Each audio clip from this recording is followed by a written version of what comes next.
Welcome to MusketeersHockey.com, where we're debuting our Coach's Corner segment. And with me is Musketeers head coach and general manager Luke Strand. And Coach, in that 6-game slide, and 2 in a row now, winning Fargo in a shootout, and then win last night. And just the manner in which you're winning these games, complete efforts, physical efforts, contributions up and down the lineup. Goaltending's been solid, D's been better. Just has to be good to see. It is. It's been fun to play more of a 60-minute game and complete from front to back. And we talked about getting out of that skid.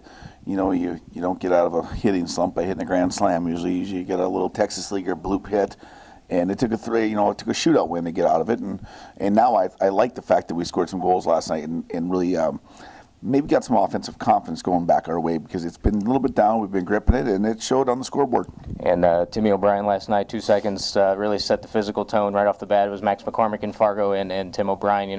Hadn't had a scrap, only 2 minor penalties heading into that game. So great to see a skilled guy really set the tone for you guys last night. It was exciting to see Tim do it. There was part of me that was a little bit scared for Tim. But you know what? I'm so glad it's competitive. He's such a competitor that it came out.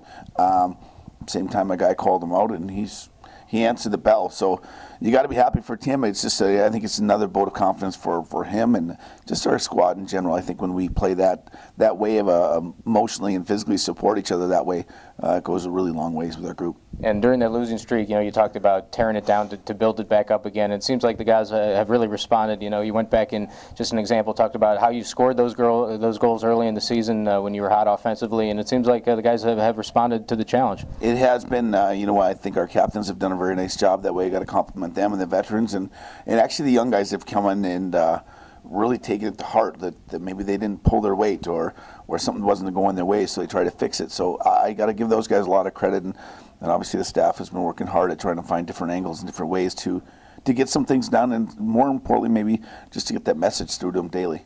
And we talked about leading up to that game with Caleb Herbert missing, to be imperative to be opportunistic on the power play, and you took advantage of a pretty undisciplined team last night. Your power play was excellent. What are the things that in particular you liked last night on the man advantage? I like the fact we got some pucks back. I think there was a little bit of a lull in the middle of the game there after we had a little lead, and it was probably more to do with being outworked, which is a disappointing part of the power play. But at the same time, very happy with rotations, very happy that guys shot some pucks. And, right now we've got a very confident Jordan Schmaltz, and in the quarterback of your power play, when he's got that feel and that puck command, it makes a job really it's really impressive what a good quarterback can do on a power play. And certainly the new acquisition, Brad Robbins, has been terrific too on the man advantage. 4 power play points in just 3 games. Yeah, he's got a good gift, a good offensive instinct about himself, and his stick is pretty dynamic in what he wants to do. And I like the fact he can read a defense. He's just not he's not programmed into only doing one layer. He can do a lot of things, and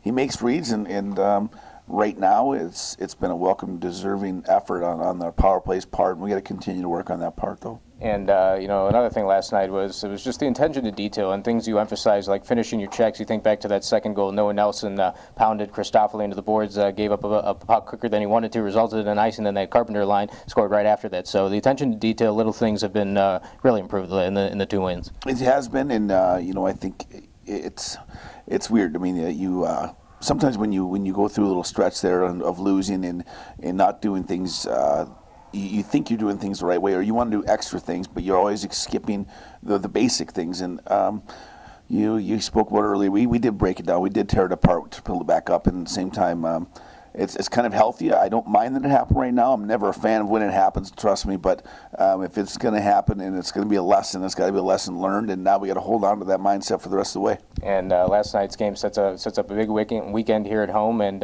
you snap that slide, you do some good things, and I know now the next step is to put aside those home ice demons, and I know you want to make the Tyson a tough place to play. Yeah, we do. It's been unfortunate, our little home woes here. I think the fact that we've got shut out at home is kind of really disappointing, but the other side is I know there's a response in this room. I know they feel responsible in the room. I think there's some things to be done. I would say this, though. I mean, hosting the Fall Classic, for me, there's a big part of comfortable. Like, every team's been in our league, has been in our building. sat in our seats, dressed in the visitors' room. They've already been through here, so they've got a pretty good comfort level. So we got to find different things to take it back, and probably what you spoke about earlier, being physical and a determined fighting effort at home, could make a huge difference for us. Thanks, Coach. Thank you. That's Musketeers head coach Luke Strand, and come back to MusketeersHockey.com for the Coach's Corner segment only on MusketeersHockey.com.